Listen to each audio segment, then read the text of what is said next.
The man in the moon au mtu wa mwezini ni dhana ya kitamaduni inayotokana na maumbo meusi yanayoonekana juu ya uso wa mwezi.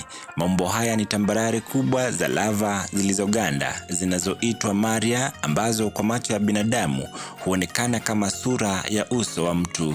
Hadithi kuhusu mtu wa mwezini zimekuwepo katika tamaduni nyingi duniani. Wengine huamini ni mtu aliyefukuzwa au kupelekwa mwezini kama adhabu, huku wengine wakimwona kama ishara ya ulinzi au fumbo la anga. Katika fasihi, wazo hili lilipata umaarufu kupitia kazi kama The Man in the Moon ya Francis Godwin. Ingawa sayansi inaelezea kuwa maumbo haya ni matokeo ya shughuli za kivolkeno za kale kwenye uso wa mwezi, taswira ya mtu wa mwezini inaendelea kuamsha ubunifu, hadithi na imani katika jamii mbalimbali. If you don't follow us, you might never see us again.